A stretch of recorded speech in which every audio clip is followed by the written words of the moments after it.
Purnamada Purnamidam Purnat Purnamudachyate Purnasya Purnamadaya Purnameva Vashishyate. Om Shanti Shanti Shanti. Om, the transcendent Brahman is full. This created universe is full. The full arises from the full. Taking the full from the full alone remains. Om, peace, peace, peace.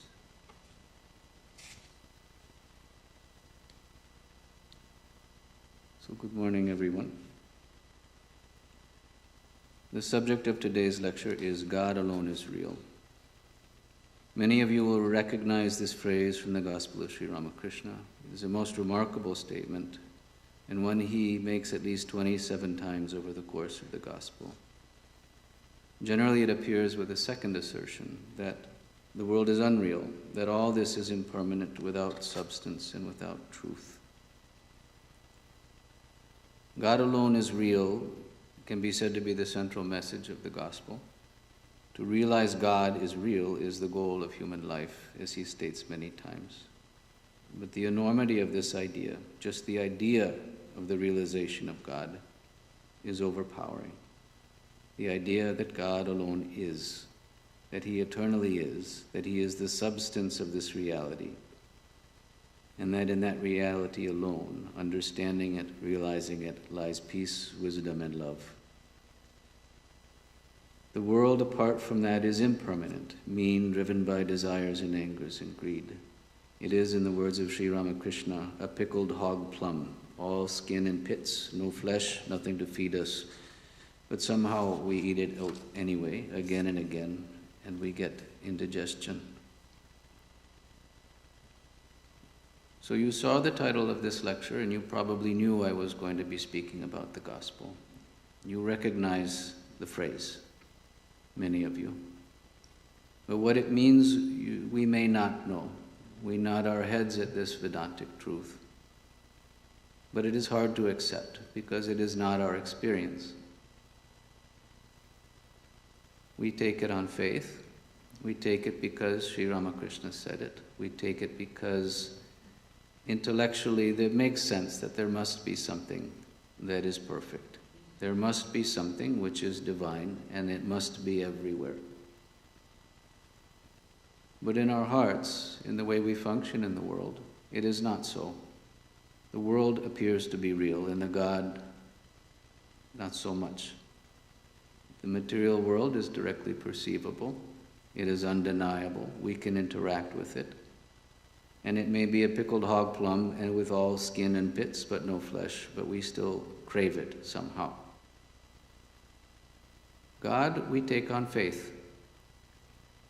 Certainly we have had our own experience in some fashion, some fleeting moment, some presence of the divine that we are able to think about, something that we can contemplate on.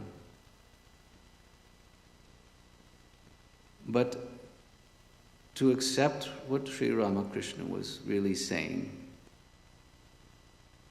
is a big thing. We have to remember that this is not some philosophical statement he is making. He is not laying out a discourse. This phrase that he used again and again and again was said by a man whose mind was constantly on the boundary between God and the world, constantly on the brink of this samadhi. He walked in a world that was full of God. His interior was full of God. There was nothing but God. He lived it. It was his lived experience. And so we have to listen to this. And so God alone is real. At first, we take as something that speaks to something within us, very small. Every spiritual aspirant has been struck by this impermanence, this sense that things do not add up, that we try to make the best of the world, that we induce some cause that will create some effect, but somehow the books never quite balance. And so there is something that is not quite real about the world. And there is, in that moment, the dream of perfection, the dream of divinity. Every human being stuck in the world, dealing with the world, the hog plum of it, on some level still imagines himself to be eternal, still imagines that in some way he will not die. And this world strikes us in a different way. It strikes us as something which must not be the whole truth. God alone is real speaks to that moment, how our suffering is actually the first step on the path to the real. And it speaks to that highest truth beyond all conception as well. As the constant refrain of Sri Ramakrishna, who dwelled in God realization, it has the power to free. But it will take some time and it will take many steps. This highest truth, expressed so simply, is also the advice given at every step. We cannot take it in all at once. We have to remember when the young Narendra came to Sri Ramakrishna on his second visit. Sri Ramakrishna gently placed his hand on his chest, over his heart, and Narendra immediately felt the realization of this, the truth of this. He saw the world spiraling away into nothingness. And Narendra, what does he say? What are you doing to me? Stop. So Sri Ramakrishna touches him again, removes the realization, and says, okay, we will wait for some time. For us, this phrase is spoken again and again to impart one lesson after another: selfless work, discrimination, detachment, truth, bhakti, joy in creation and the presence of God, and finally the impossibility of separation. No world apart from God. The practice of it makes the path straight. It puts good souls on our feet and some clarity in our minds, some love in our heart. With this phrase, he beckons us again and again to put down the hog plum of the world and enter the garden. You have come to the orchard to eat the mangoes, he tells us. Eat the mangoes. Experience this God realization. He talks to us directly about this potential within us. And so as we progress, as we see more and more of this truth embodied in Sri Ramakrishna in the Gospel, we begin to approach it ourselves. So let's look at some of the instances where he spoke about, where he used this phrase, God alone is real, the world is unreal, or all else is unreal. See how he used it. He talks at Surendra's house on June 15th, 1884. He says, the aim of life is the attainment of God. Work is only a preliminary step. It can never be the end. Even unselfish work is only a means. It is the end.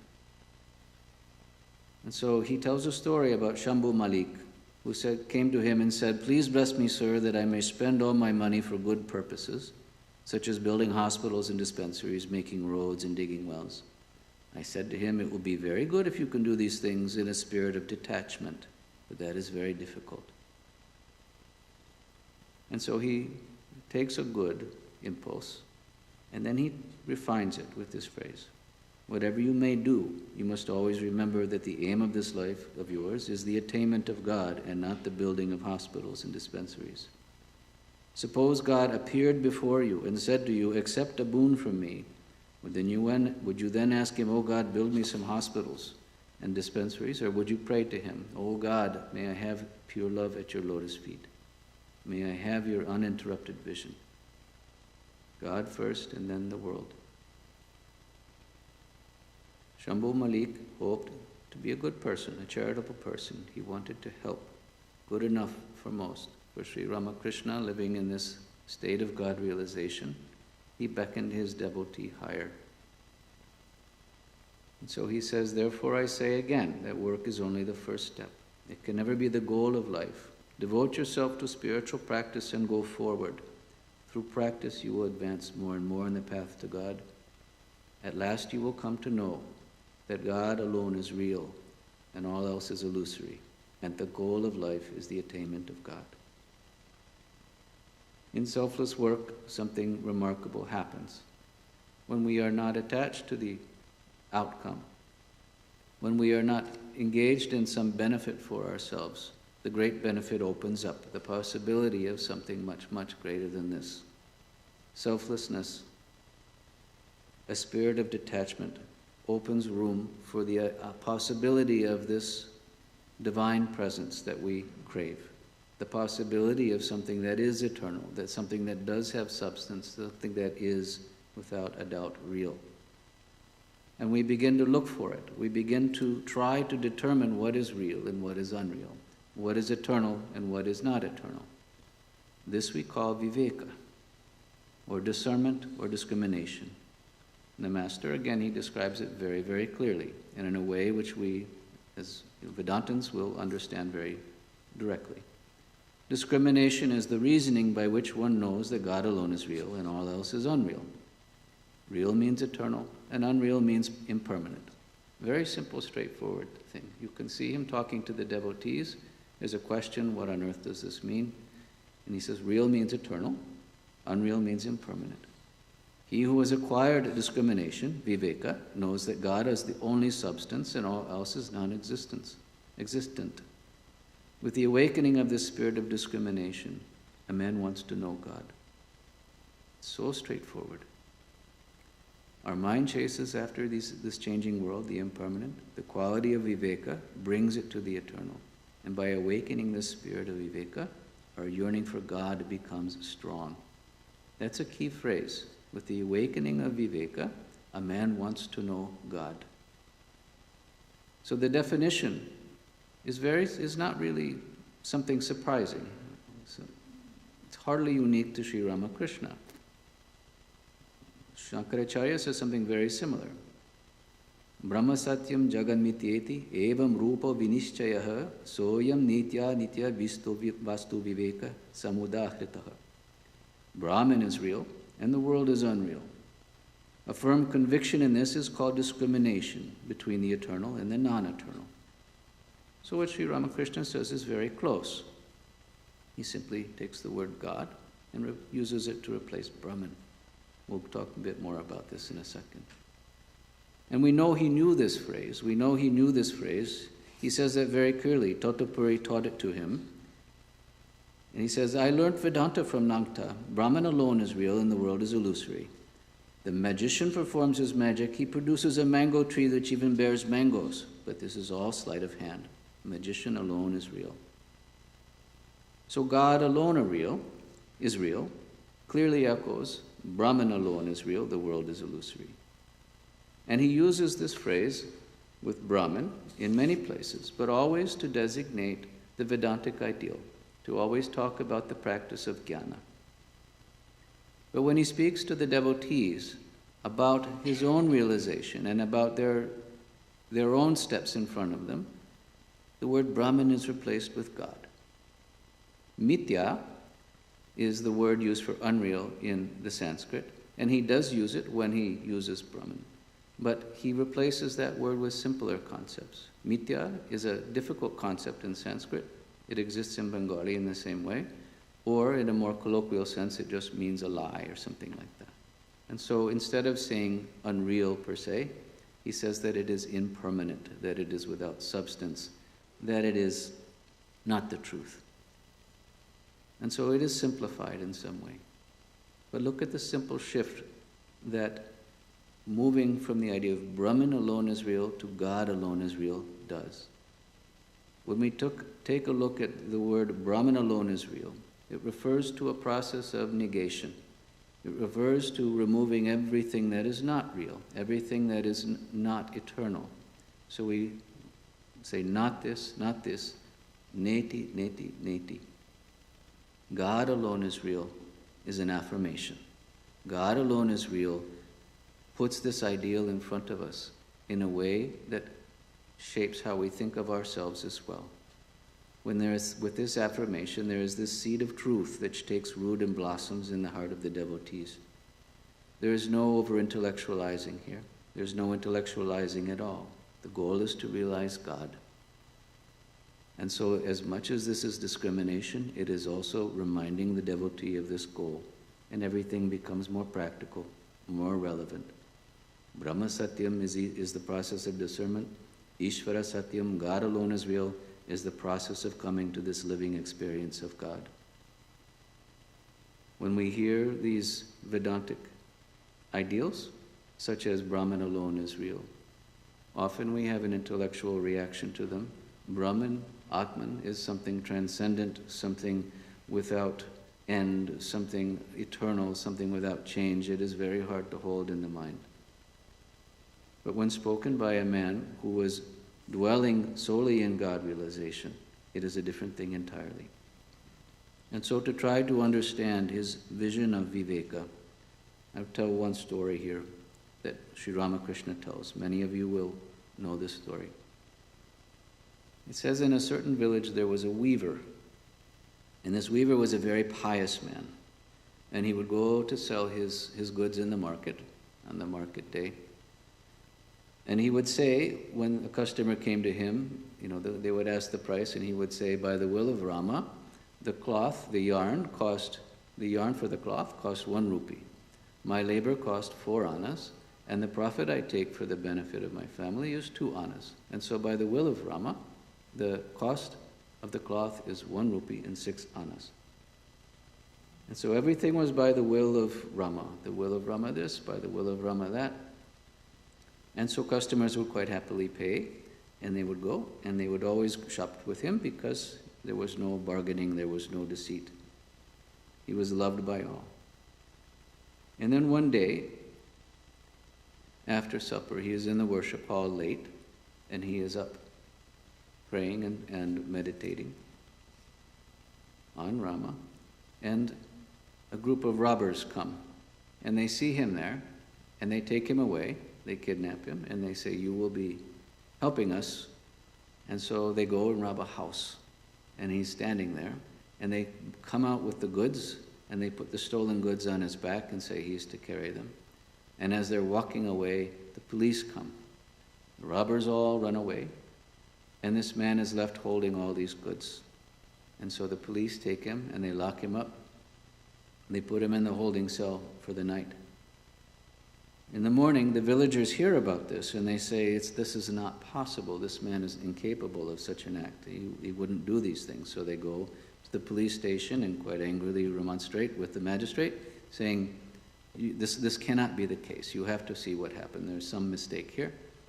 And so the magistrate calls the man in. And he says, by the will of Rama, I was in the worship hall, when, by the will of Rama, the robbers appeared, and by the will of Rama, they took me away. By the will of Rama, they forced me to help them in their crime, and by the will of Rama, I was carrying their goods when the police arrived. By the will of Rama, I was arrested and put in the holding cell, and by the will of Rama, I've been called to see you this morning, to the magistrate. Now, needless to say, the magistrate looked at this and said, okay, obviously there's some problem, and he set him free. And everyone's happily walking home when he says, by the will of Rama, the magistrate has freed me. Now, we don't look at this man and say, this is a case of Viveka. When we think of Viveka, we think of a very clever person. We think of somebody who, a smart cookie. He knows what's going on. This man seems maybe a little bit simple, a little bit slow. But he knew that God alone was real. He had pieced out this idea. And this gives us a sense of what Viveka looks like for the Bhakta. He has discerned the eternal, the real God alone. What has given them this discernment? Love of God. What has given him the strength? The will of Rama. What has protected him? Rama himself. You imagine going through something like this, being kidnapped, being forced to commit a crime, being locked up. What goes through your mind? All of these things God has protected him from. When he leaves, he quite happily says, oh, by the will of Rama, the magistrate has freed me. He sees the facts of his life and he gives it all to Rama. His business, his life, his family were all at risk, but he knows what they are. His mind remains perfectly focused on God. We may say that this is a story about faith, and certainly it is. But in the light of God alone is real, the world is unreal, we understand how Viveka and Shraddha might come together. Viveka is reached through the process of not this, not this. Looking solely upon the eternal, looking solely for the eternal, being satisfied only with the eternal. Shraddha is accepting God and God alone. When we look at what faith is, in its perfection, this idea of something that makes us perfectly earnest, perfectly sincere, dwelling in a sense of the sacred and seating ourselves at the feet of the divine, gazing only upon the divine, wanting nothing but the divine. Anything else becomes a distraction. And we look at Viveka in perfection also, this idea that we can look upon eternity only. They come together. From both of these arises Vairagya,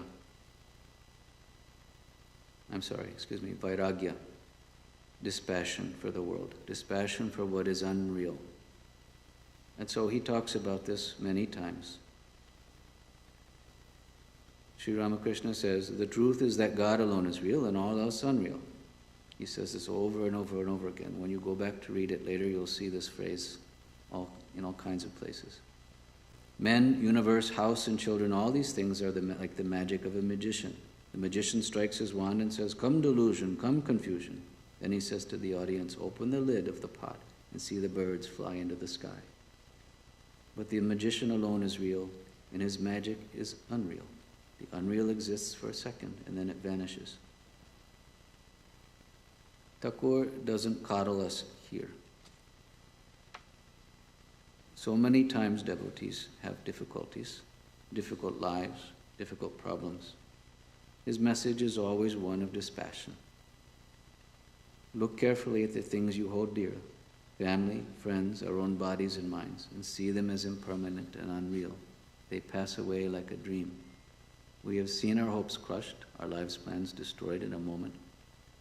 It is a very unfortunate truth, but we often see that the world is unreal before we realize that God is real. And so Vairagya, without this higher ideal, can leave us a little barren. What we see is what the Jnanis may call a framework of illusion, the idea that the world is empty, the world is without God. But God alone is real, the phrase, brings us forward. It reminds us of this one truth at the center of the world, this one truth through which all exists.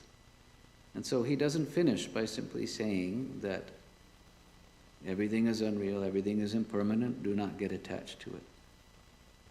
He continues with the same story. God alone is real, and all else unreal. Water alone is real. Its bubbles appear and disappear. They disappear into the very water into which they rise. God is like an ocean, and living beings are its bubbles. They are born there, and they die there. Children are like a few small bubbles around a big one. God alone is real. Make an effort to cultivate love for him, and find out the means to realize him. What will you gain by grieving? There is this particular despair in the world. This sense that comes from time to time, that everything is somehow unreal yet also inescapable. There is something heartless but unavoidable. And our lives may be like bubbles, fragile, impermanent, without substance. But God is the ocean, and we rise up through her and in her. Our egos are so many bubbles, they separate us from God. But the truth behind them, all around them, is that God alone is real. Every moment, every challenge, all these difficult times which bring us to Vairagya, every time we come face to face with the emptiness of the world, we have laid out before us an opportunity for spiritual growth.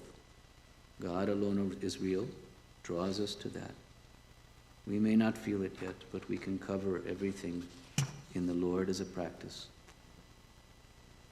Some peace comes. Our lives are no longer so many hog plums. God is not so far away, not so unreal. With a bit of viveka, with a bit of vairagya, with a bit of selflessness, we can begin to understand how at least to take refuge in God. But we don't stop there, not for Sri Ramakrishna. He says we can meditate with true faith upon this idea. First realize God, he says, then think of the creation and other things. He goes on. Valmiki was given the name of Rama to repeat as his mantra, but was first told to repeat it as Mara. Ma means God. Ra means the world. First God and then the world. If you know one, you know all. If you put 50 zeros after a 1, you have a large sum, but erase the 1 and nothing remains. It is the one that makes the many. First one, then many. First God, then his creation in the world. In this, the true light of Vairagya starts to shine. We live in this world to serve. As the Master often said, we should live in our own homes as maids. The love we feel for our families is not our own. God has given it to us to protect his creation, he says. And in honoring our own dharma, in a spirit of detachment, we keep the one before the zeros. We are saved from this emptiness. We feel that the constant presence of God as we cultivate this selflessness, this devotion, this wisdom. And vairagya becomes something more than a negative feeling. It is a supreme feeling. Swamiji talks about this, Swami Vivekananda. He says this mighty infinite love of God, which enters his heart, leaves no place for any other love to live there. How can it be otherwise? Bhakti fills his heart with the divine waters of the ocean of love, which is God himself, and there is no place there for little loves. That is to say, the bhakta's renunciation is that vairagya, or non-attachment, for all things that are not God, which results from anuraga, or great attachment to God. When we reach this state, there is nothing else that we wish. Any kind of separation brings us to grief. He tells the story of Yashoda being separated from Krishna. She was mad with grief, and so she went to Radhika, who was meditating. Radhika said to her in an ecstatic state, I am the ultimate Prakriti, the primal power. Ask a boon of me. Yashoda said to her, what shall I ask of you? Please bless me that with all my body, my mind, and speech I may think of God and serve him. That with my ears I may hear the singing of God's names and glories. That with my hands I may serve Hari and his devotees. That with my eye I may behold his form and his devotees. Both the form and the devotees. It is not so different from what Sri Ramakrishna wanted for Shambhu Malik when he wanted to build some hospitals. As our viveka, sweetened with love, merges into shraddha, into faith, so our vairagya merges into love and yearning for God alone. In the end, this realization is nothing other than love with God, love for God, and union with God. God is unlike anything else in one important way. The more we know of God, the more we love. And the more we love God, the more we know.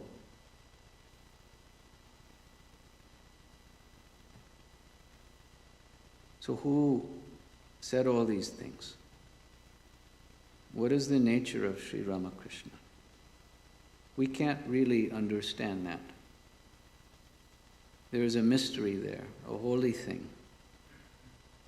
And the yearning for it is what we have.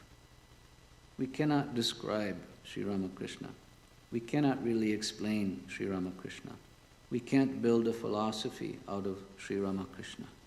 We can only listen. We can only look.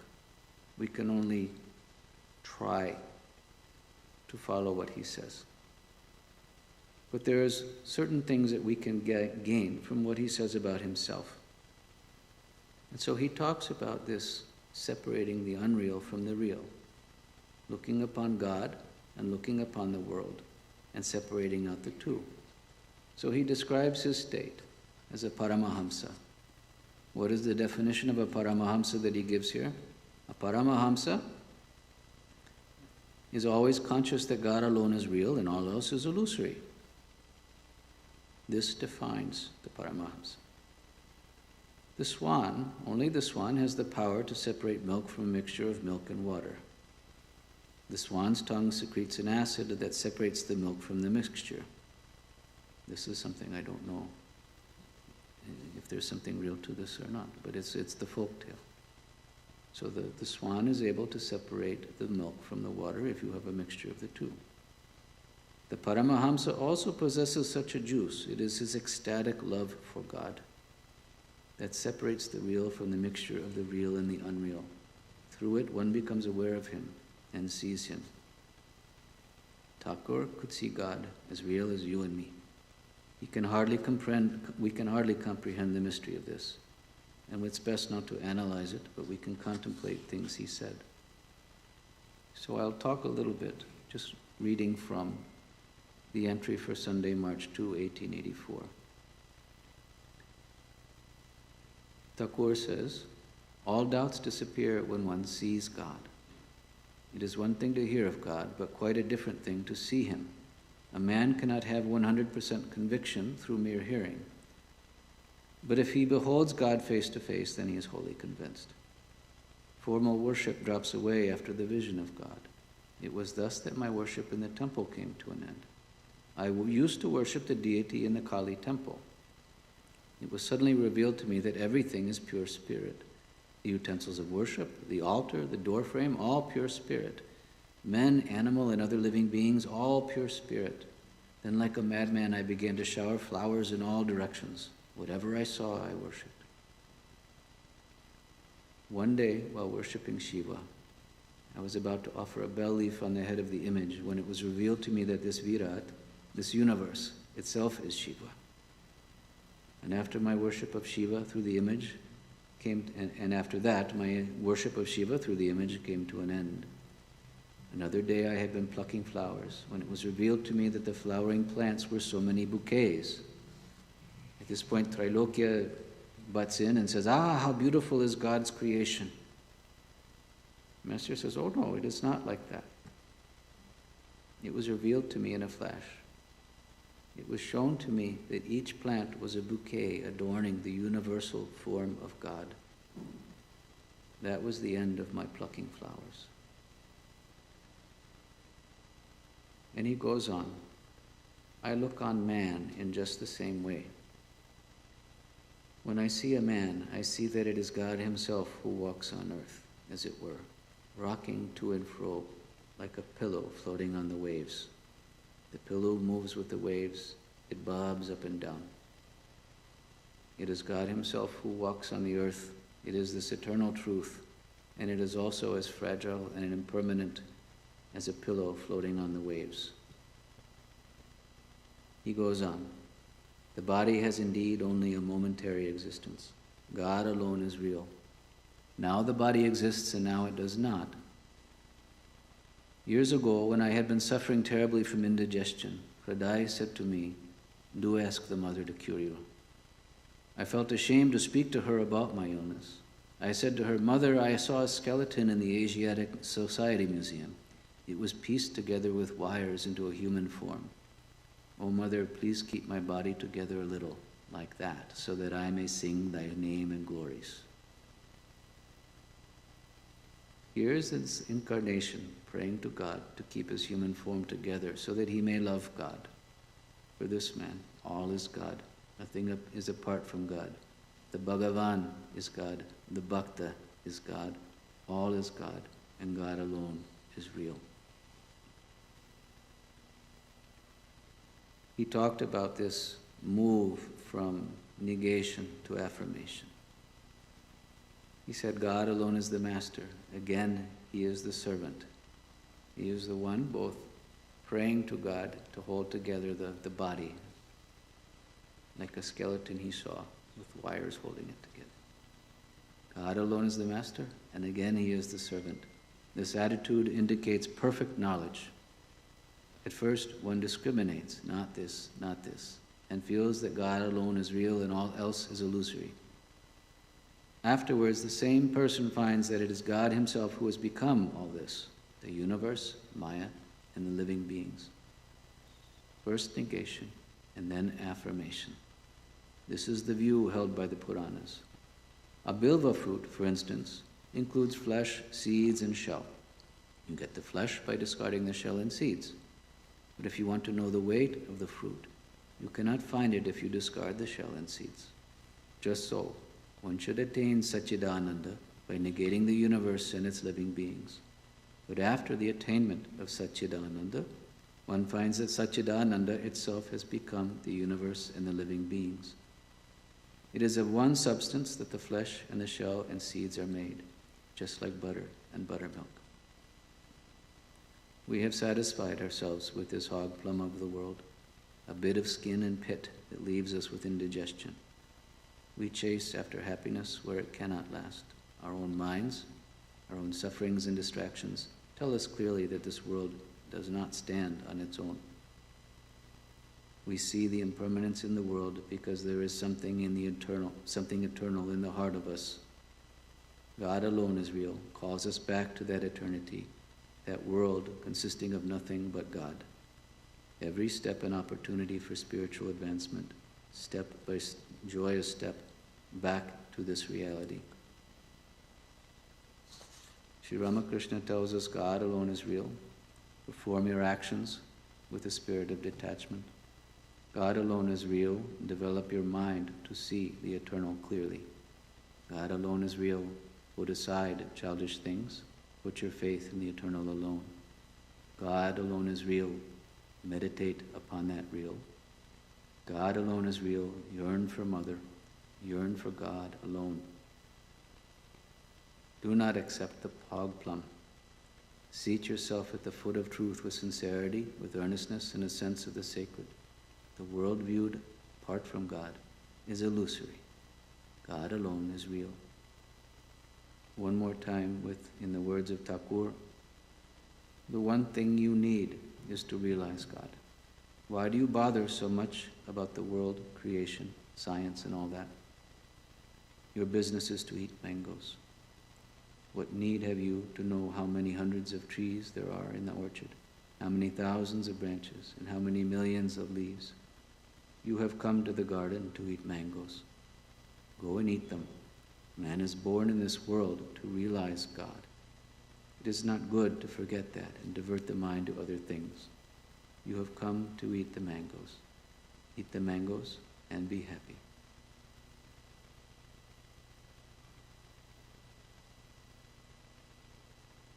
Om Dhyau Shantirantariksam Shantihi Prithivi Shantirapa Shantiroshadaya Shantihi Vanaspataya Shantir Vishvedeva Shantihi Brahma Shanti Sarvam Shanti Shantireva Shantihi Sama Shantiredi Om Shanti Shanti Shantihi. Peace is in heaven. May there be peace on earth, in the sky, and for all life everywhere. May the waters, the herbs, and the trees shower peace on us. May all dwellers in all worlds be filled with peace. In the supreme reality, there is only peace. Everything everywhere is filled with peace. May we also experience that infinite, universal peace. Om, peace, peace, peace.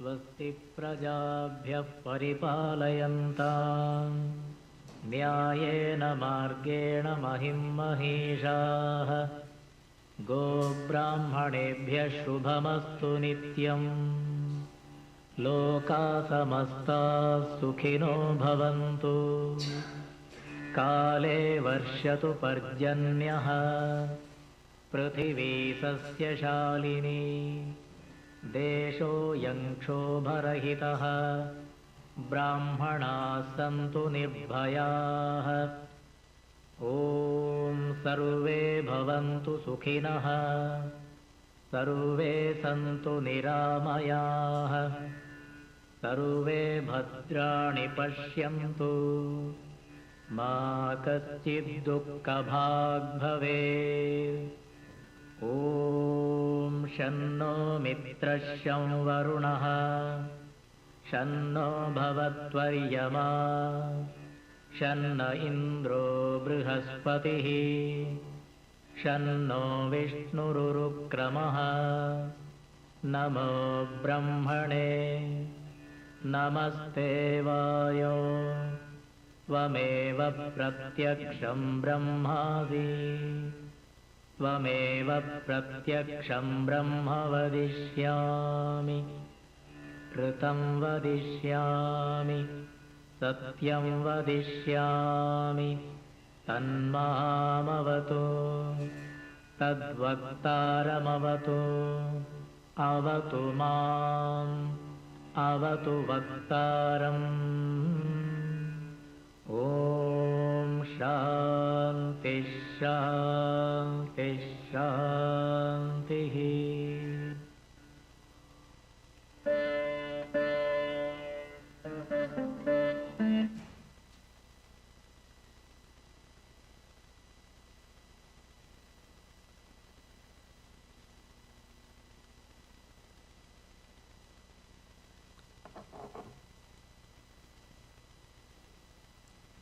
So a few announcements. The subject for next Sunday is Why Buddha Matters Today. This talk will be given by Swami Tattvamayananda. Childcare is provided during our Sunday lectures. On Sunday evenings, Swami Tattvamayananda holds an online class at 6 p.m. on the foundational texts of Indian philosophy. The current topic is the Mahabharata, Indian Philosophy of Values. The Zoom and YouTube links are available on our website's homepage as well as in the monthly bulletin. On Wednesday evenings, we have Vespers with meditation at 7:30 p.m. in this auditorium. On Friday evenings, Swami Tattvamayananda holds a scriptural class at the Old Temple at 7:30 p.m. Please use the auditorium entrance on Filbert Street. The current text for study is Sri Shankaracharya's Viveka Chudamani. The class is also live streamed. You and your friends are cordially invited to attend all of our services. After the lecture, there will be a question and answer session in Vivekananda Hall. All are welcome. Om Shanti, Shanti, Shantihi, Harihi Om Tat Sat, Shri Ramakrishna Arpanamastu.